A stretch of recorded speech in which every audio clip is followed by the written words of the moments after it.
तो यूपी की 9 विधानसभा और उत्तराखंड की 1 विधानसभा के लिए सीटों के लिए उपचुनाव के लिए वोटिंग हो चुकी है। 23 नवंबर को इन सभी 10 सीटों पर रिजल्ट घोषित होंगे। यूपी की 9 विधानसभा सीट पर करीब 50% मतदान हुआ है। शांतिपूर्ण तरीके से मतदान संपन्न हुआ है।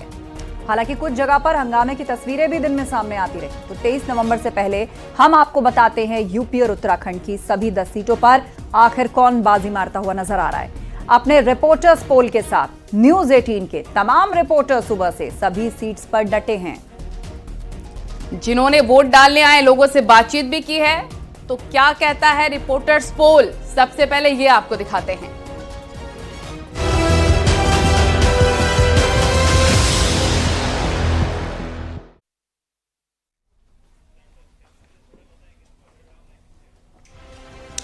तो आज न्यूज 18 आपको बताने जा रहा है कि हर सीट पर तैनात हमारे तमाम रिपोर्टर्स की क्या ऑब्जर्वेशंस रही, लोगों ने किन मुद्दों पर वोट डाला।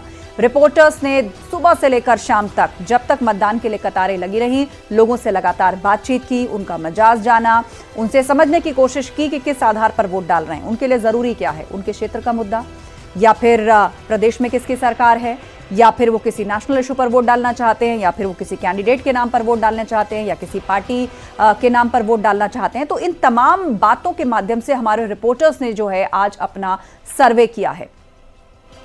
तो तमाम गेस्ट हमारे साथ जुड़ गए हैं। आनंद दुबे बीजेपी प्रवक्ता, अशोक यादव एसपी प्रवक्ता, तमसीद अहमद जी कांग्रेस के प्रवक्ता जुड़ गए हैं, रतिबान त्रिपाठी सीनियर पत्रकार हमारे साथ जुड़ गए। लेकिन करहल से अमित गंजू हमारे सहयोगी जुड़े हुए हैं। अमित गंजू, सबसे पहले आपका ही रुख करेंगे।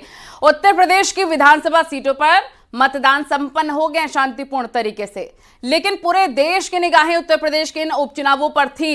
इतना ज्यादा सियासत क्यों यहां पर गरमाया हुआ था? हलचल क्यों थी सियासत पूरे दिन? आपने क्या देखा? देखिए, मैं आपको बताना चाहूंगा कि बाई इलेक्शंस में आमतौर पर इतना असर इम्पैक्ट देखने को नहीं मिलता, मगर इन 9 सीट्स का पश्चिम से लेकर पूरब तक की अगर बात की जाए तो हर सीट हॉट सीट थी, चाहे वो कुंदर की हो, चाहे खैर की हो, और चाहे करहल, जहां इस वक्त हम लोग मौजूद हैं करहल में। हालांकि अब दरवाजे बंद हो चुके हैं। जो भी आज मतदान होता 5 o'clock तक, लगभग 18-20 मिनट तक लोग अंदर जरूर बने रहे, और 5:45 और 6 तक पूरी तरीके से वाइंड अप हो चुका।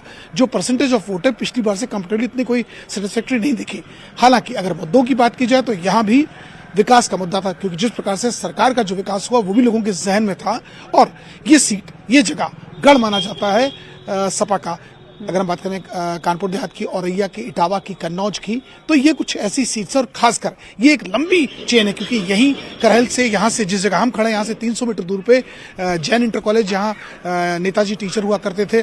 अगर यहाँ से बात की जाए, यहाँ नथु सिंह ने अपनी सीट छोड़ी थी नेताजी के लिए, और उसके बाद मुलायम सिंह यादव के लिए, उसके बाद एक रीच चलती चली आई, फिर अखिलेश यादव, फिर उसके बाद फिर डिम्पल यादव, फिर उसके बाद फिर अखिलेश यादव, ऐसे, और उसके बाद तेज प्रताप भी मेंबर ऑफ पार्लियामेंट रहे।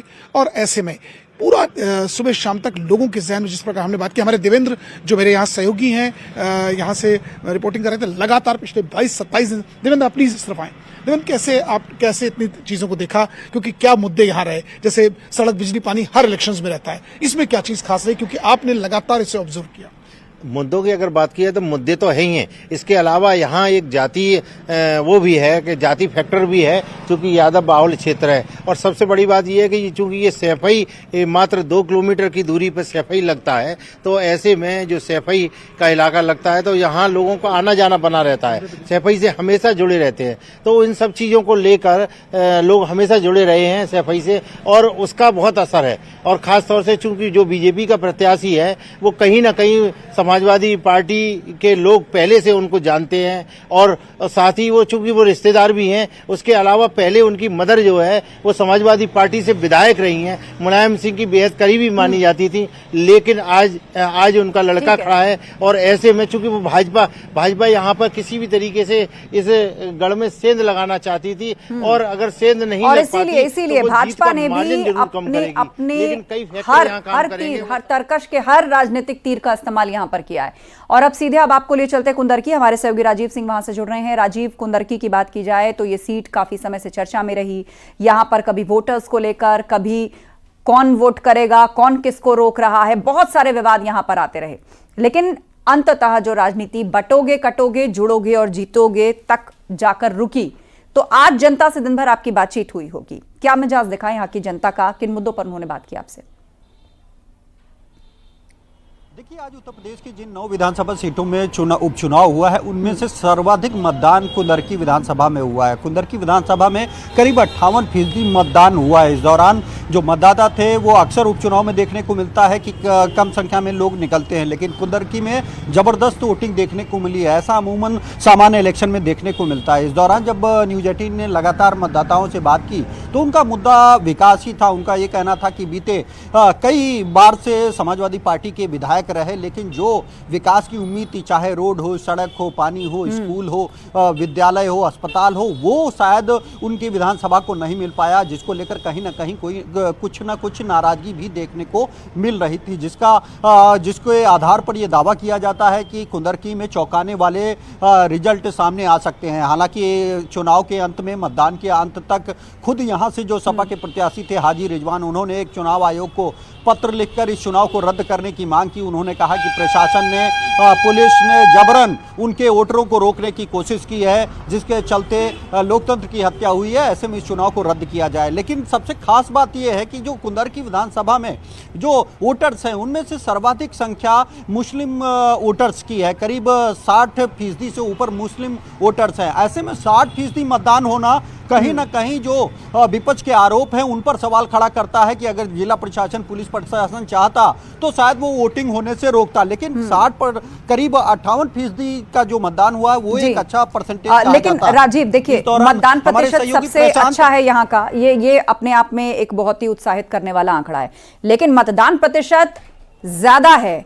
तो अब इसके आगे यहां से चर्चा शुरू होती है कि इसके मायने निकाले जाएं, क्या निकाले जाएं। एक तो ये उपचुनाव है, चुनाव नहीं है, मतदान प्रतिशत भी ज्यादा है, और कुंदरकी वो सीट रही है जहां पर मुस्लिम बहुल इलाका हमेशा से रहा है, जियाउर रहमान यहां से रहे हैं। तो अब इस आंकड़े को इससे आगे चर्चा में किस रूप में देखा जाए?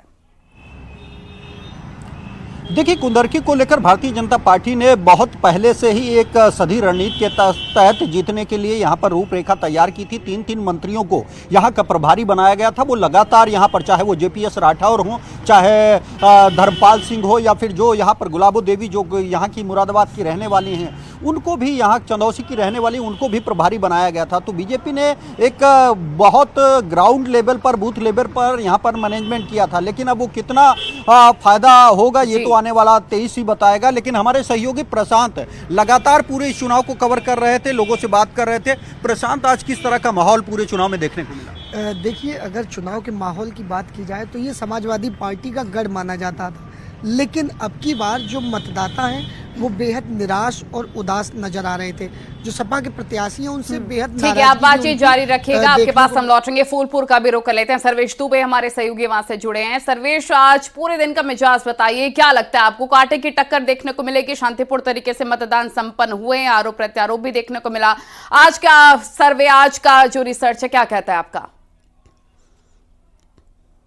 देखिए, फूलपुर की अगर बात करें तो फूलपुर के मतदाताओं ने आज सुबह से ही उत्साह नहीं दिखाया, और यही वजह रही कि वोटिंग का प्रतिशत जो है वो काफी कम रहा, 43.44%। अभी जो आंकड़े प्रारंभिक तौर पर आए हैं, अभी इसमें मामूली फेरबदल निर्वाचन आयोग फाइनल कर सकता है, क्योंकि अभी कुछ आंकड़े आने बाकी हो सकते हैं। लेकिन ये मतदान बहुत अच्छा नहीं कहा जाएगा। सुबह से ही मतदान की रफ्तार धीमी रही। अब बात करें तो यहाँ पर 12 कुल प्रत्याशी चुनाव मैदान में हैं। बीजेपी और समाजवादी पार्टी के प्रत्याशियों के बीच यहाँ पर कड़ा मुकाबला मतदान के बाद देखने को मिल रहा है। लेकिन अगर इस बात की, यहाँ पर मुद्दे की बात करें तो यहाँ पर लोगों ने विकास और सुशासन को मुद्दा चूंकि यहाँ पर माना है। महाकुंभ में बहुत सारे कार्य हुए, लोगों ने उसको देखकर भी वोट दिया है।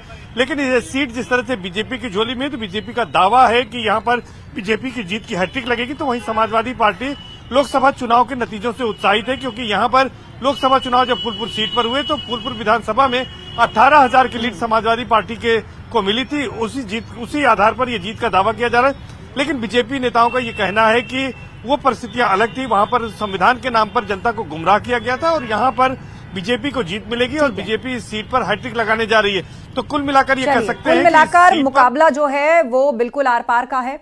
बीजेपी हो, समाजवादी पार्टी हो, मजबूती से चुनाव दोनों ही पार्टियों ने लड़ा है, लेकिन अब वोटर्स ने सबकी किस्मत का फैसला आज ईवीएम में लॉक कर दिया। गेस्ट पैनल हमारे साथ है आनंद दुबे जी, बीजेपी प्रवक्ता। आनंद जी, आप ही से सवाल, अब लगभग मतदान पूरा हो चुका है, जो आंकड़ा निकल के सामने आया ऑलमोस्ट 50% के आसपास ओवरऑल पोलिंग हुई है, इसे आप किस तरीके से देख रहे हैं? देखिए, अगर चुनाव के माहौल की बात की जाए तो ये समाजवादी पार्टी का गढ़ माना जाता था, लेकिन अब की बार जो मतदाता हैं वो बेहद निराश और उदास नजर आ रहे थे। जो सपा के प्रत्याशी हैं उनसे बेहद निराश और उदास नजर आ रहे थे। लेकिन अगर इस बात की, यहाँ पर देखिए, निश्चित रूप से वोटिंग और ज्यादा होनी चाहिए थी एक पॉलिटिकल पार्टी के नेता के रूप में, और एक नागरिक के रूप में मेरा ये मानना है कि वोटिंग जितनी ज्यादा हो उतना बेहतर।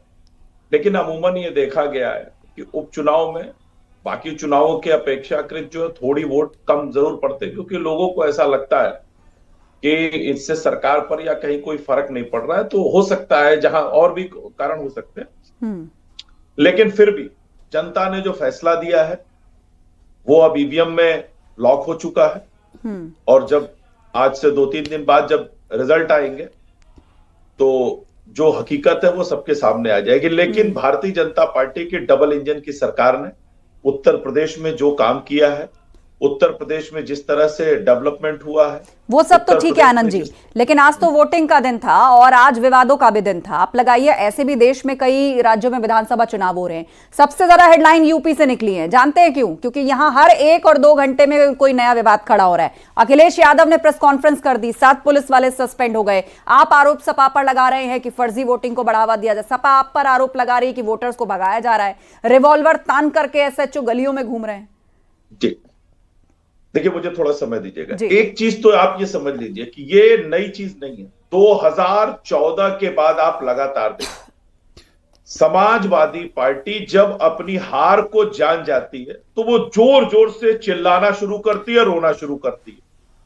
वो एक धरातल तैयार करती है कि जिस दिन चुनाव के रिजल्ट आएंगे उस दिन हमें अपनी हार को स्वीकार करने के बजाय दूसरी बातें थोपने की आसानी मिल जाए। अभी आप देखिएगा, जब रिजल्ट आएगा तो ईवीएम का रोना भी होगा। मैं अभी आपको लिख के दे रहा हूं, क्योंकि विपक्ष का बड़ा पुराना फंडा है, जीत गए तो हम, हार गए तो ईवीएम। तो इसी नारे पर ही आगे बढ़ेंगे।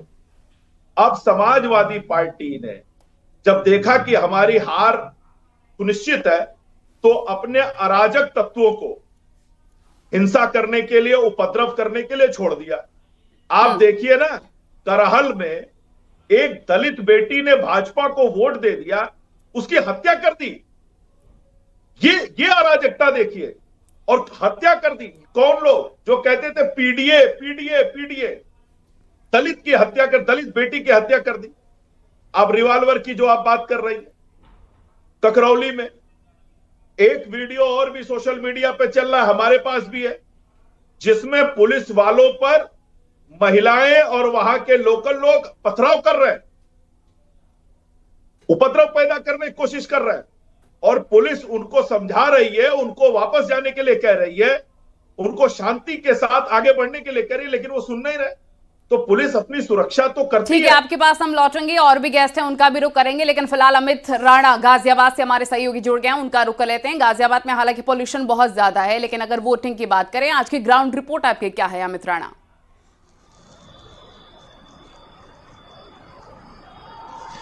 देखिए नलिनी, आपको बताना चाहूंगा, जैसा कि उपचुनाव है, पहले से ही मान के चला जाता है कि उपचुनाव में जो वोटिंग प्रतिशत होता है वो बेहद ही कम होता है। वहीं दूसरी तरफ जो कारण रहा, जो लास्ट जो 5 बजे का जो आया है आंकड़ा, उस आंकड़े के हिसाब से 33.30 यहाँ पे प्रतिशत मतदान हुआ है, जो कि यूपी की 9 विधानसभा में सबसे कम मतदान हुआ है। इसके पीछे की असल वजह मैं आपको बताना चाहूंगा। सुबह से हम ग्राउंड रिपोर्टिंग कर रहे हैं कि इसकी असल वजह है नोएडा और गाजियाबाद में काम करने वाले लोग, क्योंकि आज यहाँ पे चुनाव था, तो ऐसे में गाजियाबाद में बेशक अवकाश रखा गया था, लेकिन नोएडा और दिल्ली में अवकाश नहीं था, जिसके चलते जो नौकरी पेशा लोग थे वो अपने अपने काम पर चले गए थे, जिसकी वजह से जो मतदान का प्रतिशत रहा वो बेहद ही कम रहा। वहीं अगर बात की जाए मुद्दों की, तो मुद्दों की जो सबसे बड़ा मुद्दा गाजियाबाद में है, अगर शहर सीट की हम बात करते हैं, विधानसभा 56 की हम बात करते हैं, सबसे बड़ा गाजियाबाद का आंकड़ा, ये उदासीनता तो बिल्कुल अलग स्तर की है। ऐसा कभी हुआ नहीं, भले ही उपचुनाव है, जाहिर सी बात है, उम्मीदें सबको मालूम है कि इस सरकार ना गिरनी है ना बननी है, लेकिन आप देखिए 40% का भी आंकड़ा नहीं छू पाया।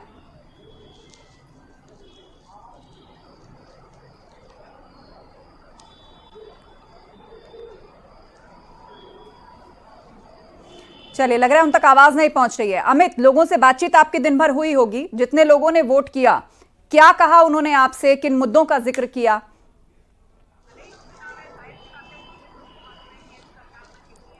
देखिए, आज तो बताना चाहूंगा सबसे बड़ी जो दिक्कत है गाजियाबाद विधानसभा की, अगर मैं शहर सीट की बात करूं तो यहाँ पे लगने वाला ट्रैफिक जाम से लोगों को रोजाना यहाँ से 2-4 होना पड़ता है, क्योंकि यहाँ पे जाम की व्यवस्था, जाम के चलते ऐसा होता है जो मिनटों का सफर है वो लोगों को घंटों में तय करना पड़ता है। दूसरी जो प्रमुख समस्या है दिल्ली एनसीआर की जो जोड़ी जाए तो वो है पोल्यूशन के बाद एक इलाका पड़ता है गाजियाबाद के शहर विधानसभा सीट का, जिसे कहा जाता है लाइन पार क्षेत्र। वो जगह है जहाँ विजयनगर, प्रताप विहार, क्रॉसिंग, ये तमाम जगह आती है। वहां का विकास की बात को लेकर इस बार अहम मुद्दा बना। मुख्य वजह रही है। आपके पास हम लौटेंगे, खैर का भी रुख कर लेते हैं। रंजीत सिंह हमारे सहयोगी वहां से जुड़े हैं। रंजीत, क्या वहां पर कांटे की टक्कर देखने को मिली है? आज की ग्राउंड रिपोर्ट आपकी क्या कहती है? जी, निश्चित रूप से यहाँ पर जो खैर का मतदान है वो 40.55 रहा और यहाँ पर काफी कांटे की टक्कर देखने को मिली। भाजपा और सपा दोनों में काफी ज्यादा कांटे की टक्कर रही, जिसमें बहुजन समाज पार्टी पिछली बार दूसरे नंबर पर रही थी, लेकिन इस बार समाजवादी पार्टी दूसरे नंबर पर नजर आ रही है, क्योंकि चारू कैन जो सपा से प्रत्याशी है वो पिछली बार बसपा से थी और दूसरे नंबर पर रही थी। तो बहुजन समाज पार्टी इस बार तीसरे नंबर पर नजर आ रही है। सपा और भाजपा में कांटे की टक्कर देखने को मिली। 40.55 मतदान रहा। यहाँ पर 4,02,000 मतदाता है। माना जा रहा था 50 से 55% मतदान रहेगा, लेकिन इस बार सिर्फ 40% पर रह गया। तो यहाँ पर जो प्रमुख जनता से बात हुई ग्राउंड जीरो पर, तो उन्होंने बताया कि यहाँ पर जो प्रमुख समस्या है वो जाम की है, स्वास्थ्य की है, क्योंकि यहाँ की जो जनता है वो ट्रामा सेंटर की काफी लंबे समय से मांग कर रही है, क्योंकि खैर से अलीगढ़ जाने के लिए तकरीबन 1.5 से 2 घंटे का समय लगता है, जिसमें अगर कोई सीरियस कंडीशन होती है तो वहां तक जो पेशेंट होता है उसकी कंडीशन और ज्यादा क्रिटिकल हो जाती है। तो यहाँ की जनता ट्रामा सेंटर की मांग कर रही है, जाम की बात कर रही है, क्योंकि जाम यहाँ काफी एक प्रमुख समस्या है। बात की जाए यहाँ पर जातिकरण, क्योंकि जाट लैंड माना जाता है, जाट जिस तरफ चला जाता है वहां जीत निश्चित हो जाती है। 1,15,000 जाट है इस वक्त। मैं आपको बता दूं कि जाट जो है वो पैरेलल पड़ा है, सपा और भाजपा को बराबर पड़ा है, लेकिन कंडीशन देखी जाए तो भाजपा की थोड़ी मजबूत स्थिति बनी जा रही है। ये कहना जल्दबाजी